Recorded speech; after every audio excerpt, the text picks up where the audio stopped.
கோவையில் முன்னாள் அமைச்சர் செந்தில் பாலாஜி செய்தியாளர்களை சந்தித்து வருகிறார். நிலையில் பார்க்கலாம். திறன் மேம்பாடு ஸ்கில் டெவலப்மெண்ட்டுக்கு தனியாக இங்கே நாங்கள் ஒரு பல்கலைக்கழகங்களை உருவாக்குவது சம்பந்தமாக முயற்சிகளை முன்னெடுக்க இருக்கின்றோம். 7வதாக நகர்ப்புற தொழில்துறை உள்கட்டமைப்பு அர்பன் இண்டஸ்ட்ரியல் டெவலப்மெண்ட், பெரிய அளவிலான தொழில்துறை விரிவாக்கத்திற்கு தேவையான அந்த பயன்பாட்டிற்கு வழித்தடங்கள் மற்றும் சேவை உள்கட்டமைப்பு வசதிகளை உருவாக்குவதற்கான பணிகளை இந்த நேரத்தில் நாங்கள் முயற்சி செய்து முன்னெடுக்க இருக்கின்றோம்.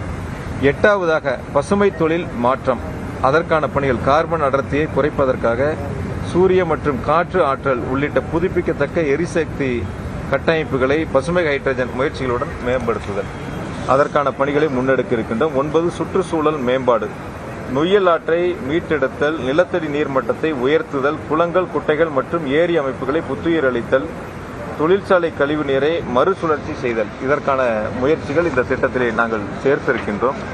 10வதாக மருத்துவ மதிப்பு மற்றும் சுகாதார மையம், மேம்பட்ட நோயறிதல், தீவிர சிகிச்சை கட்டமைப்பு, மருத்துவ ஆராய்ச்சி சூழமைப்புகளை மற்றும் வான்வழி ஆம்புலன்ஸ் அமைப்புகள் உள்ளிட்ட வசதிகளை உருவாக்குதல், அதற்கான ஏற்பாடுகளை செய்வதற்கான ஒரு முயற்சிகளை முன்னெடுத்திருக்கின்றோம்.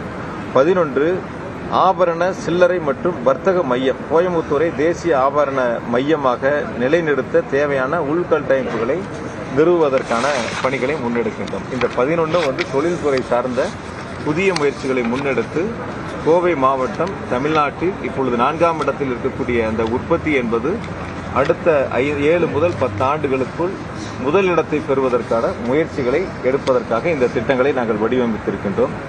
2வது 50,000 கோடிக்கான உள்கட்டமைப்பு வசதிகளை மேம்படுத்துதல், அதில் நகர்ப்புற போக்குவரத்து நெரிசலை குறைப்பதற்கான அந்த முயற்சிகள், அதில் நாங்கள் மெட்ரோ ரயில் திட்டத்தை 2வது முறையாக எங்களுடைய முதலமைச்சர் மாண்புமிகு தளபதி அவர்கள் அரசு பொறுப்பேற்றவுடன் அதை விரைந்து அனுமதிகளை பெற்று நிறைவேற்றுவதற்கான முயற்சிகளை சிறப்பாக மேற்கொள்ள இருக்கின்றோம்.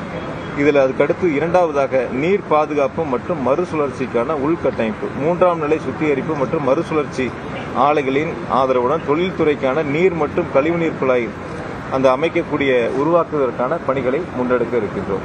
3வதாக மின் கட்டமைப்பு உள்கட்டமைப்பு, அதுக்கான அந்த மின் கட்டமைப்புகளுக்கான தேவையான தொழில்துறைக்கு தேவையான பணிகளை முன்னெடுப்பது.